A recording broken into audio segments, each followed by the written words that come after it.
Champion Conor McGregor. Conor, you've been dreaming about this moment, you've been talking about this moment. Honestly though, does it feel the way you thought it would?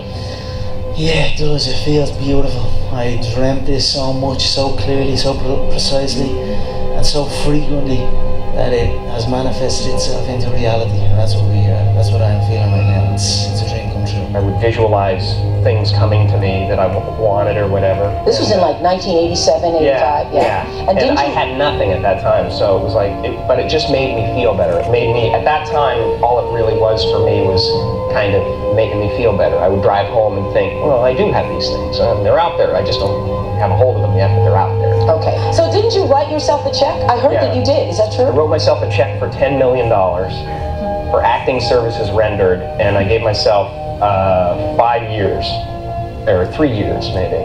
And I dated it Thanksgiving 1995. And I put it in my wallet, and I kept it there, and it deteriorated and stuff. But then just before Thanksgiving 1995, I found out that I was going to make $10 million on, I think it was Dumb and Dumber. Dumb and Dumber, yeah. So you visualize yourself like, visualization works if you work hard. Yeah.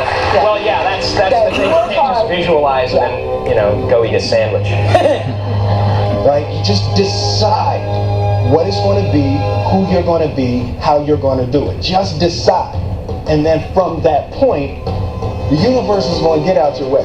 It's water. It wants to move and go around stuff, So for me, I want to represent possibilities. I want to represent the idea that you really can make what you want. There are many ways to get the things that we want for ourselves in our lives. But basically, it all begins with how we choose to think. As you think, so shall you be. 7 little words that I think are perhaps the most important things that we can learn and master in our lives. This old proverb notion that I become what I think about all day long. And once you know that what you think about is what expands, you start getting real careful about what you think about. You don't allow your thoughts to be on anything that you don't want, or that you wouldn't want to have manifest or show up for you in your life. Like attracts like. You have to understand, you are a magnet. Whatever you are, that's what you draw to you. If you're negative, you're going to draw negativity. You're positive, you draw positive. You're a kind person, more people are kind to you. So you're like a magnet, and you got to understand something about like attracts like. If you see it in your mind, you can hold it in your hand. This is so true. Joy and depression cannot reside in the same space. Laugh every chance you get. Just bust out laughing, even if it ain't funny. Just laugh.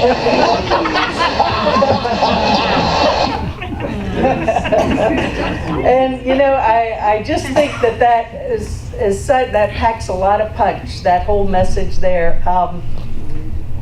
What do you think about that? Great. It's great, and I think that the one key point, which they were all key, of course, like Wayne Dyer, as a man thinketh, our dominant thoughts are creating our every experience, our reality. I just want to end with this. And you're not going to.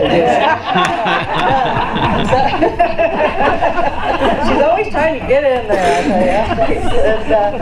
But anyway, it's I've really learned from much experience that to be the truth, and I want to expand a little bit on that today. And first off, by starting, I had a very interesting week. Came back to like some chaos, and it wouldn't be fair to tell what the situation is, but it was like really like heated, and I'm like, oh my gosh, this is interesting. And indirectly it affected me. It actually indirectly affects our center, the outcome of this. So I was paying attention, and I really had to be mindful and not allow the temptation to jump in there and defend or attack back. So I just held that space. I did everything I could to bless the situation with love. And as a result, not just of that, but I think many people choosing to do the same thing, the situation has since, and what I learned about this was the people that were so mad, okay, upset, they felt they had a reason to be, and I think they may have, if you look at the facts, okay? But on the other hand, I've also learned that anger, it serves a purpose, but then we have to get down to the down and dirty and say, okay, now, let's move forward. We've gotten it out, and how can we bring healing? And thus, the miracles are happening. That text that I just said, great news, was part of the miracle unfolding. So it's very, very possible to live that miracle-minded life. Well, this second video, the first one actually, Stuart Smalley, and, I'm good enough, and I'm smart enough, and doggone it, people like me.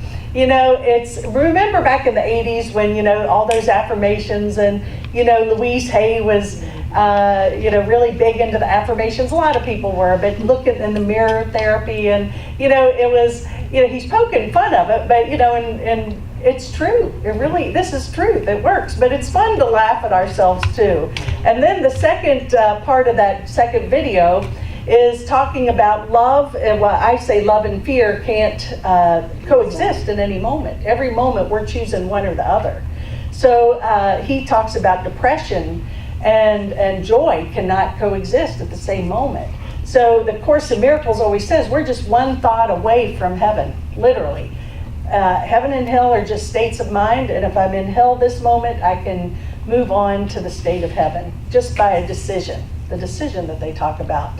So anyway, I think going back to the idea that, we've all done the shtick here. We've been to the seminars, we've taken the classes.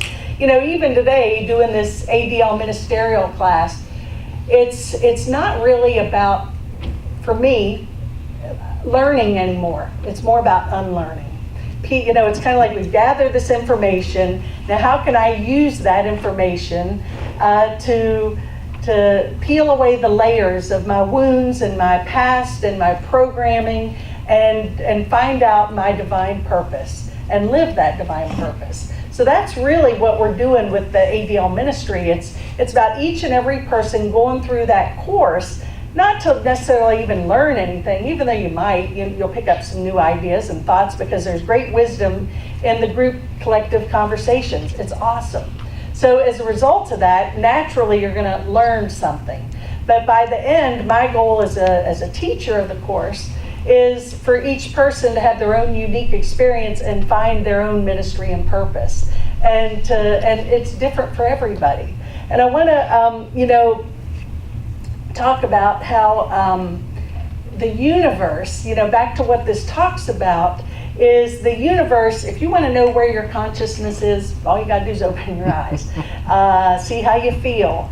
If you're seeing a world in conflict and pain and suffering, and you're emotionally involved in that, then that's your own healing that needs to take place. Because it is possible to see beyond the war, beyond the conflict, beyond the insanity. It truly is possible. And that's really, I think, our purpose. Not to deny that these things are happening, and not to take an active role even in being part of the change for and change for good and healing and transformation. But we do it from a heart space. But I want to back up in the sense, years ago, and I know some of you all know this, I went through a life coaching course, and cost a lot of money.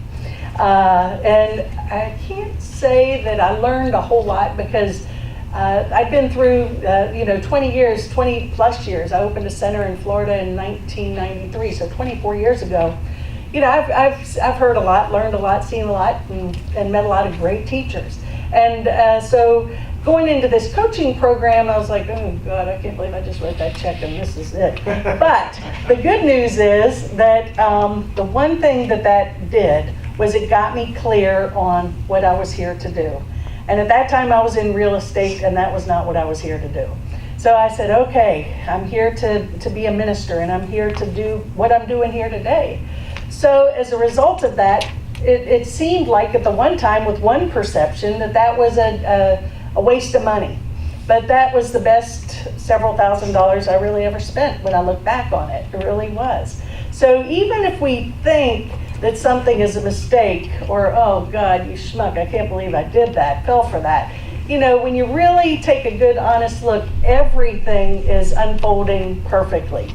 Everything, every situation is for our best interest, whether we can see it at the time or not. And I think hindsight, when we look back at situations in our life, we realize that. It's like, oh, that seemed really horrible at the time. But you know what? It's not so bad. That I can see where that served a great purpose in my unfolding. Well, so we see the world as we are. We don't see the world as it is, we see it as we are.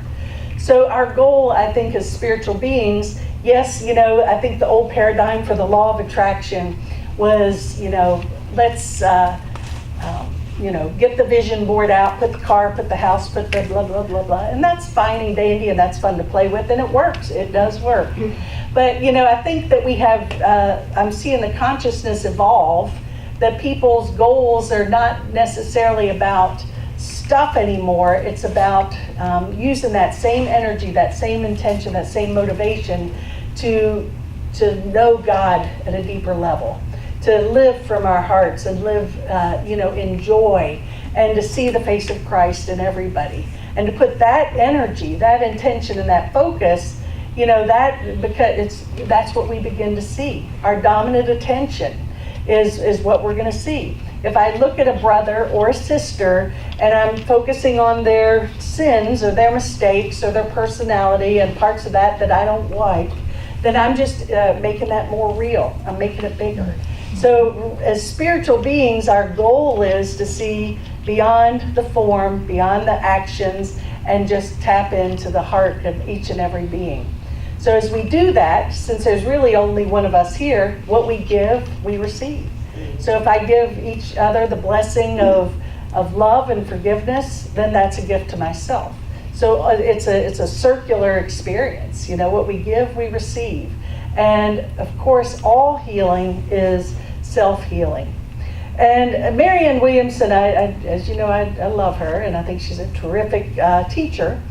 And just, she says, everyone wants to feel they're important in life. And for good reason. The mistake we make is not realizing that life itself is important, that simply being on this earth is important. Importance is intrinsic to your value as a child of God. Being a good friend is important. Being a good parent is an important job. Being a good spouse is an important job. Being a good lover is an important job. Being the person you're capable of being, no matter what you're doing, is important. Nothing we ever do, nothing we can ever achieve, and nothing other people think about us can add to or detract from our importance to God and our ultimate value as human beings. Our importance does not lie in what we do, but how we show up for life. And I really think that it's like, did I show up for this? Yeah, we all have different roles in this life. You know, some of us are ministers. We're all ministers. I mean, we are all ministers, whether you realize it or not. We're ministering every moment with every breath and every thought and every word we say. But, you know, we play different roles. We have gongers here, and we have musicians, and we have doctors, and we have attorneys, and we have cashiers, and people who collect garbage, and electricians. You got the point. But it's how do we show up in that position? And I believe that for me personally, and I don't know how this ever became, because back in my youth, the last thing anyone would have ever accused me of being is an overachiever or a type A personality. And now most people who know me say, man, slow it down some. And so it's, but I do realize there was all this seeking and trying to accomplish this and that was some sort of need to fill a void. It really was. It was just to feel good about myself, I guess, at some level. Well, if I'm a great golfer. Now, I loved golf. It was great. Don't get me wrong. It served a great purpose. But that striving and, you know, the identity with that role in my life. All of the things, even with the spiritual arena. You know, I used to have, I think, bigger aspirations. We're as you know, in the process of building a building, and what a process that is. Oh my gosh. So anyway, besides that, yeah, it's huge, and it just shifts and changes, and I'm just watching it, and it's like, okay. And I'm realizing that, I just want simple. I don't want this building that's it doesn't matter anymore. It's not about that anymore. I want something, we'll make it beautiful. We could make a grass hut beautiful. And I just want it to be easy and comfortable. My goals now are to connect with people and empower people. I'm not chasing down this, that, or whatever. So I think as we evolve spiritually, our goals change. I don't have a goal to have 300 people here on a Sunday. It's not what our center is about. We're here to, I want to connect with each and every person here. I want to have a relationship and see people heal and grow and wake up and have these ahas and be here to support each other. And there's so much that goes on behind the scenes here you can't even imagine. The support and love of each other. So that's my goal. I'm not saying that the other goals are bad, but it's amazing how things shift. I think we're all seeking that simpler way of being. What do we want? Put my thoughts and my focus and attention on, I want to know my Father's will for me. Great question. I want the peace of God. I'm here to see the face of Christ in everyone and everything. I choose to lay down my past judgments. I place my future in the hands of God. That's where I'm choosing to put my energy.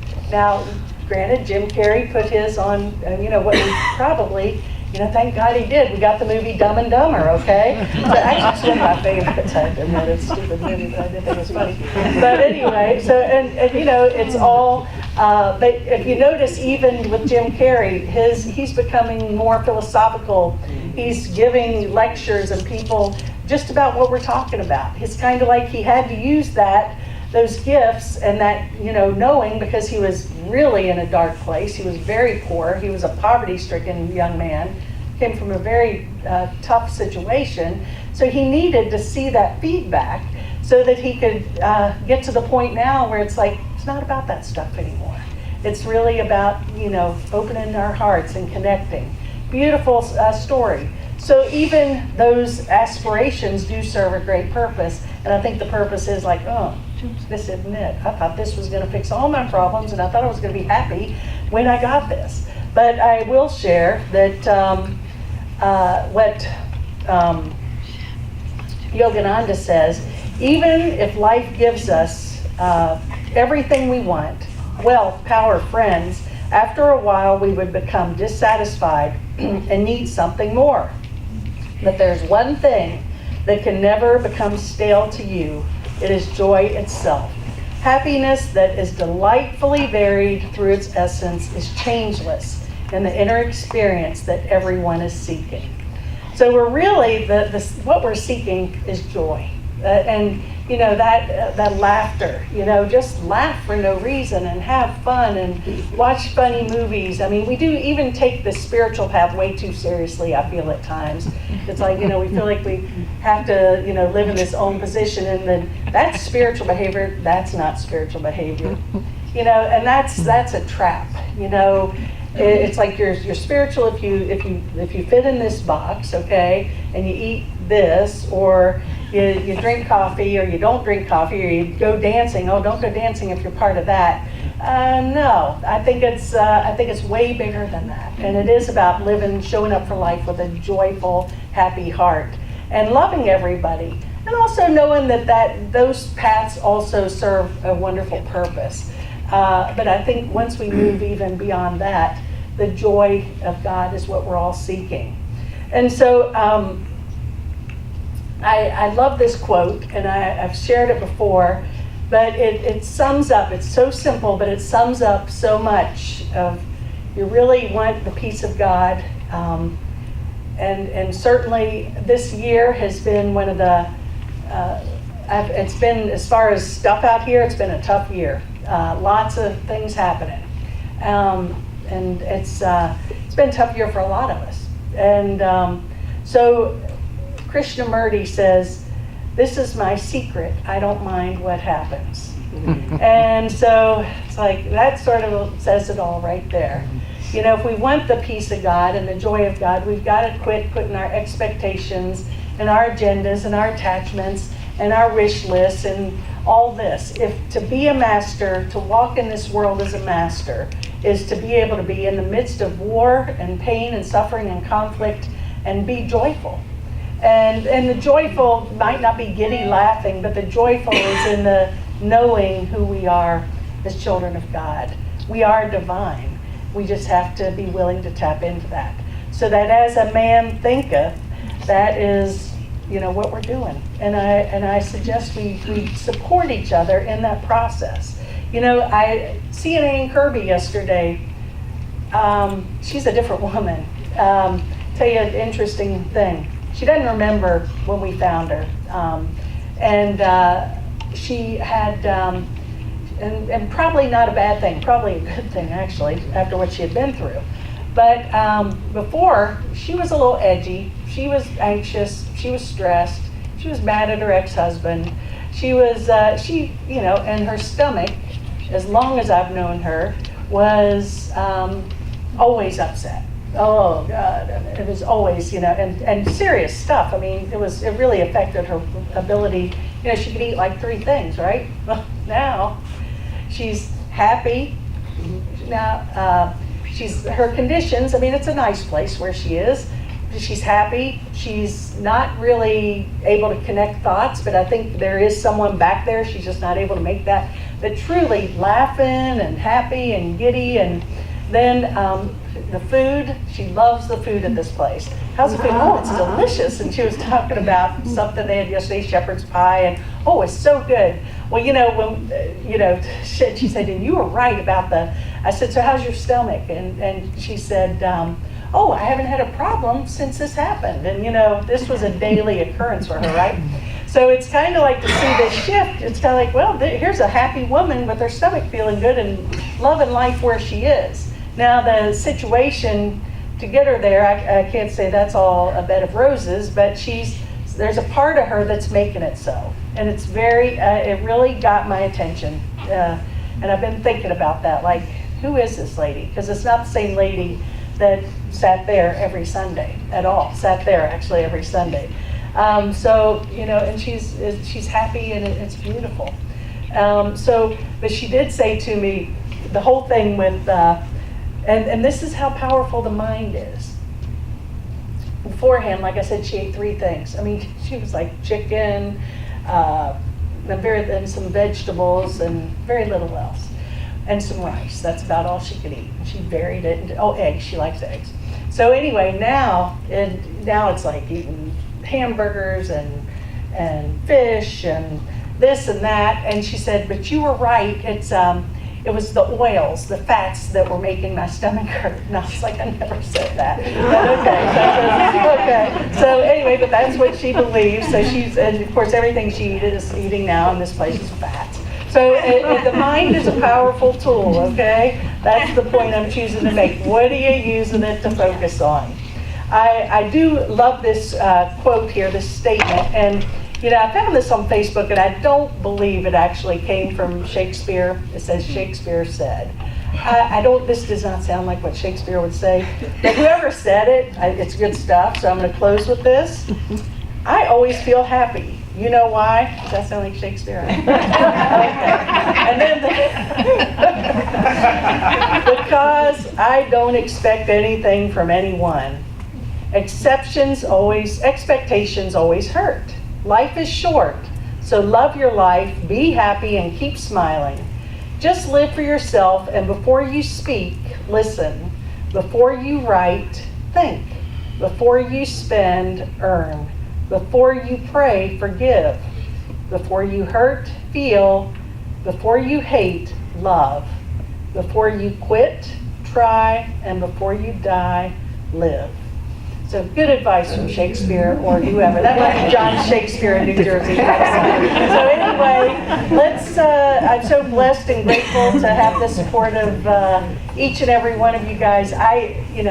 this place is so awesome, and the people here are so beautiful. And you know, let's use all these great tools to really know who we are beyond what we think this world is telling us we are. So remember, peace and love prevail on earth, and so it is. Namaste.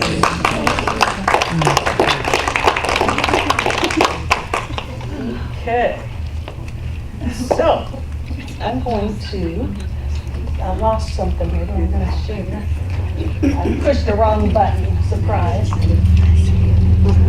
But I did choose, if you'd like to join me in blessing the offering, your offering, just hold it to your heart, and we give thanks for this center and this community of love, and we ask the Spirit continue to guide us, lead us, and direct us so that we may all awaken to the radiance and the beauty of who we are. May we have the courage and the strength to keep our eyes and hearts open to receive the blessings of the universe. We ask that these gifts be used for God's holy purposes.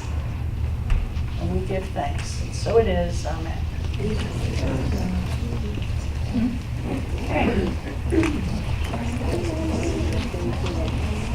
Are you going to play something up here? I've got something up there, and I'm going to turn that on. Where is it? I've got to pull it all the way back up again, so just a minute. Okay, let's see.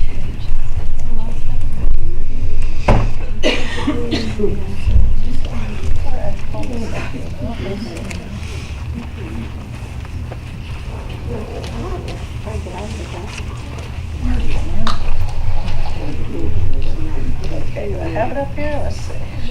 You have to turn it on. Well, I have to, turn the TV on first. What a concept. See? That's where we still need the knowledge. Yeah. Oops. No. Have it here.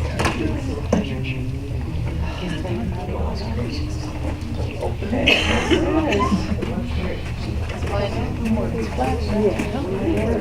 It's doing that too. Here we go. Look at this. Thank you. Okay. And this is well, let's see if we get it. Okay, let's try it. This is, there we go. Love this song.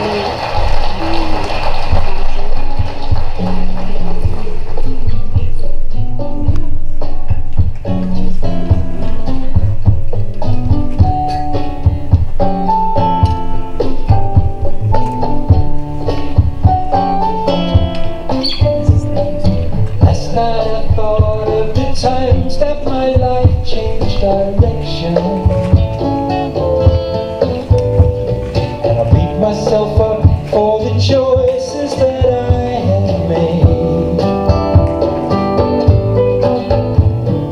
I took the blame for the dreams that I didn't follow, and I wish that I had chosen another way. There was a time when I did what I thought people wanted. They were the ones who chose every song that I sung.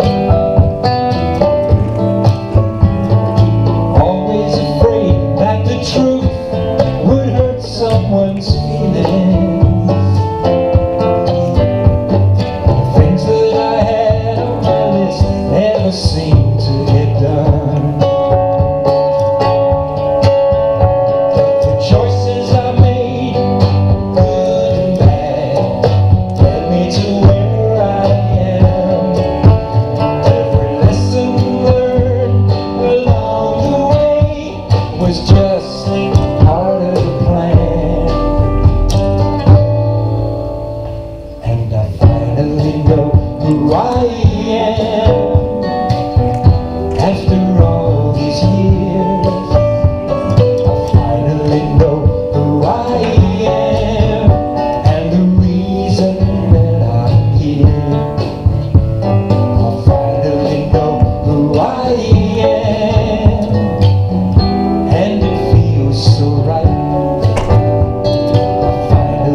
move on. The choices I made, good and bad, led me to where I am. Every lesson learned along the way was just part of the plan. And I finally know who I am. After all these years, I finally know who I am and the reason that I'm here. I finally know who I am, and it feels so right. I finally know who I am. I've been learning it all my life. I've been learning it all my life.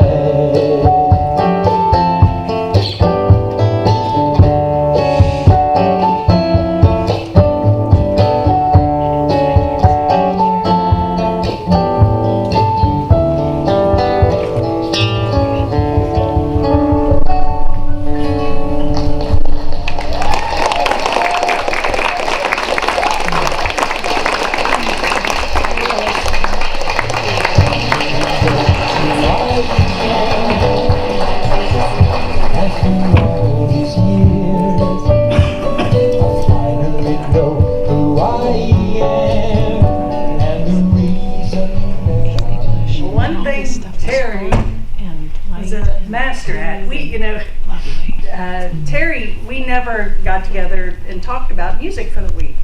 He just was able to, whatever I talked about, he would just be able to put it into music. He would pick the perfect song, so I knew better than to tell him the song because it would have never been the perfect one. And that's how in sync things were with him and us. And it wasn't always as easy, but it really grew into that. And you can see right there, he's summed up in 5 minutes what I said in however minutes.